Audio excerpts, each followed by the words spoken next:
இங்க ஒரு கம்பெனி டிஃபரெண்டான பாடி ஷூட்டை கண்டுபிடிக்கிறாங்க. அதை யார் போட்டாலும் அவங்க ரொம்ப அழகா மாறிடுவாங்க. நம்ம ஹீரோவோ செஃப்பா இருக்கான். அவன் இதுவரைக்கும் 101 பொண்ணுங்கிட்ட ப்ரொபோஸ் பண்ணிருக்கான். இவன் குண்டா இருக்கிறதால எல்லாரும் இவனை ரிஜெக்ட் பண்ணிடுறாங்க. ஒரு நாள் ஹீரோவோட ரெஸ்டாரண்ட்டுக்கு ஹீரோயின் வேலை வேணும்னு சொல்லி ரெஸ்யூமை கொடுக்குறா. ஹீரோவோ ரெஸ்யூமை கூட பார்க்காம அவளை பார்த்ததும் செலக்ட் பண்ணிடுறான். அப்படியே தினமும் அவ வேலை பார்க்கும்போது இவன் அவளை சைட் அடிச்சுட்டே இருக்கான். ஒரு நாள் அங்க வேலை பார்க்கிறவரு ஹீரோயின் கிட்ட உன் டேலண்ட்டுக்கு பெரிய வேலையே கிடைக்குமே, நீ ஏன் இங்க வேலை பார்க்கறன்னு கேக்குறாரு. இவளோ கொஞ்சம் மாசத்துக்கு முன்னாடி நான் இதே ரெஸ்டாரண்ட்டுக்கு சாப்பிட வந்தேன். அப்போ ஒருத்தர் சாப்பிட்டதுக்கு காசு இல்லைன்னு சொன்னதும் ஹீரோ அவர்கிட்ட எப்ப காசு இருக்கோ அப்ப வந்து கொடுங்கன்னு சொன்னாரு. அதை பார்த்ததும் ஹீரோவை எனக்கு ரொம்ப பிடிச்சிருச்சு.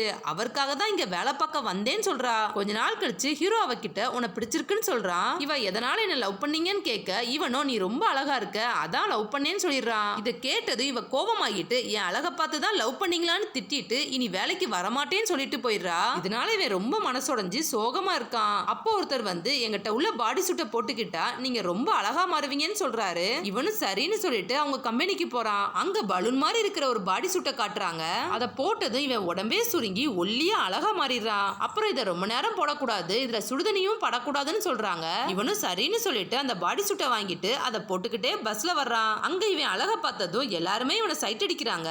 அப்புறம் ஒரு டைரக்டர் இவனை பார்த்து போட்டோ ஷூட்டுக்கு வர சொல்லி நம்பர் கொடுக்கறாரு. அடுத்த நாள் இவன் ரெஸ்டாரண்ட்ல வேலை பார்த்துட்டு இருக்கான். அப்ப அங்க குண்டா கண்ணாடி போட்ட ஒரு பொண்ணு வேலை கேட்டு வர்றா. மத்த எல்லாரும் அவளை பார்த்து கிண்டல் பண்றாங்க.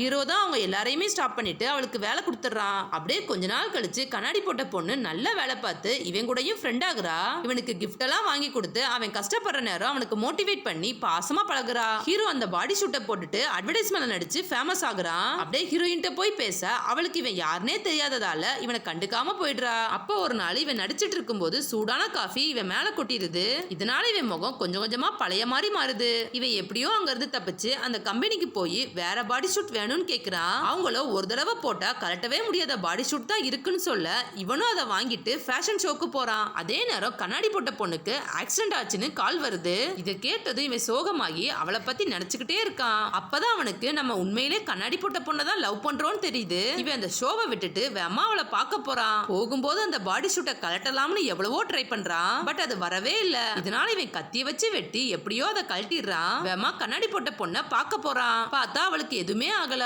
ஆப்போசிட்ல வந்தவனுக்கு தான் அடிபட்டு இருக்கு. இவ அவனை பார்த்ததும் உங்ககிட்ட ஒரு உண்மையை சொல்லணும்னு சொல்லி அவளோட பாடி ஷூட்டை கழட்டிடுறா. பார்த்தா அது ஹீரோயின் தான். இவனும் ஷாக் ஆயிட்டு எதுக்காக இப்படி பண்ணன்னு கேட்க இவளும் உங்களை டெஸ்ட் பண்றதுக்காக தான் அப்படி பண்ணேன், உண்மையிலே நீங்க ரொம்ப நல்லவர் தான், உங்களை லவ் பண்றேன்னு சொல்லிடுறா. கடைசியில இவங்க 2 பேரும் சேர்ந்துடுறாங்க.